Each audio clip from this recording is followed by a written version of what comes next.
8वें वेतन आयोग को लेकर सरकारी कर्मचारियों में काफ़ी उत्सुकता है। क्या बदलाव होंगे, कितने पैसे बढ़ेंगे, कब तक बढ़ेंगे, ये जानने की इच्छा आपको भी होगी। खासकर जो सरकारी कर्मचारी हैं वो ये सब जानने के लिए काफ़ी बेताब हैं।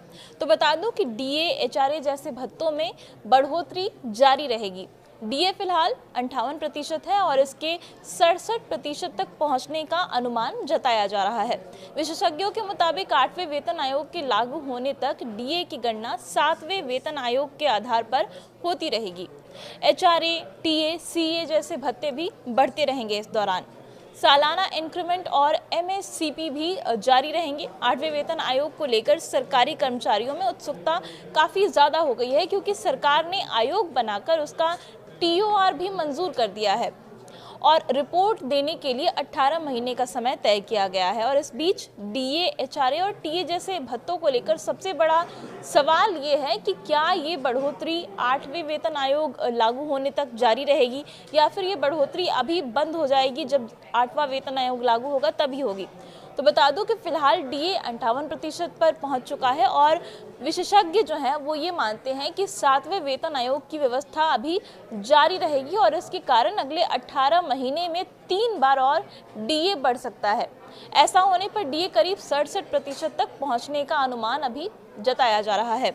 इसके बाद 8th पे कमीशन लागू होने पर ये डीए बेसिक में मर्ज होकर नई सैलरी स्ट्रक्चर तय करेगा। एक्सपर्ट्स बताते हैं कि जब तक 8th पे कमीशन लागू नहीं होता है, डीए की गणना 7th पे कमीशन के आधार पर ही होती रहेगी। हर 6 महीने में डीए बढ़ेगा ही।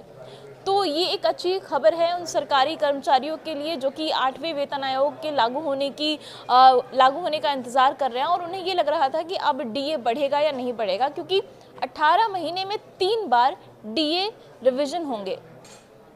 6 महीने बाद डीए बढ़कर 61% हो जाएगा, 12 महीने बाद बढ़कर ये 64% तक पहुंच जाएगा और 18 महीने की अगर बात करें तो ये डीए 67% तक पहुंच जाएगा।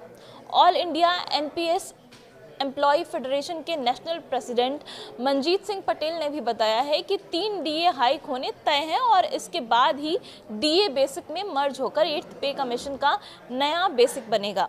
7th पे कमीशन में फैमिली यूनिट 3 थी, ये 8th पे कमीशन टीओआर में 3.6 सुझाई गई है और आयोग इसके आसपास 3.5 पर रुक सकता है। इससे 20% और भी बढ़ोतरी हो सकती है, जिससे फिटमेंट फैक्टर 1.98 तक जा सकता है। इसी पर 15% महंगाई फैक्टर जुड़ने से फिटमेंट फैक्टर का अनुमान 2.13 तक पहुंचता है और 3 डीए हाइक के बाद 2.13 फिटमेंट फैक्टर बिल्कुल रियलिस्टिक भी है। हाउस रेंट की अगर बात करें, जो हाउस अलाउंस मिलता है एचआरए बेसिक और डीए से लिंक है। डीए बढ़ने के साथ ही एचआरए भी बढ़ेगा। अलग अलग शहरों में रेट बढ़ने की संभावना जताई जा रही है। ट्रांसपोर्ट अलाउंस यानी टीए की बात करें तो 8th पे कमीशन प्रोजेक्शन के मुताबिक टीए में बढ़ोतरी भी संभव है। कुछ छोटे और स्पेशल अलाउंस कट भी सकते हैं। हालांकि ये भी आपको बता दूं, चिल्ड्रन एजुकेशन अलाउंस जो सीईए की होता है उसकी बात करें तो डीए 50% पार होते ही सीए में भी बढ़ोतरी की संभावना जताई जा रही है। हॉस्टल सब्सिडी और डिसेबिलिटी भत्ते की समीक्षा भी हो सकती है। मेडिकल और फिक्स्ड मेडिकल अलाउंस यानी कि एफएमए को लेकर भी एक अच्छी खबर है कि पेंशनर्स को एफएमए बढ़ने की उम्मीद जताई जा रही है, क्योंकि 7th पे कमीशन में भी मेडिकल अलाउंस बढ़ा था।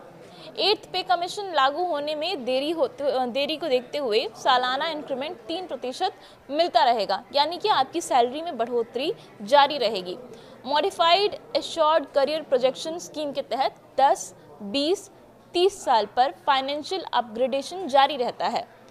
हालांकि ये भी बता दूं कि ये सिर्फ वित्तीय बढ़ोतरी है, कोई पदमान नहीं बदलेगा, कोई प्रमोशन नहीं मिलेगा। उसके लिए बहुत अच्छा परफॉर्मेंस बेंचमार्क जो होता है वो ज़रूरी रहेगा और इसके बावजूद जो 18 महीने तक जब तक इसकी रिपोर्ट नहीं आती है तब तक सैलरी में समय समय पर बढ़ोतरी होती रहेगी, डीए, एचआरए बढ़ता रहेगा। तो ये बहुत अच्छी खबर सरकारी कर्मचारियों के लिए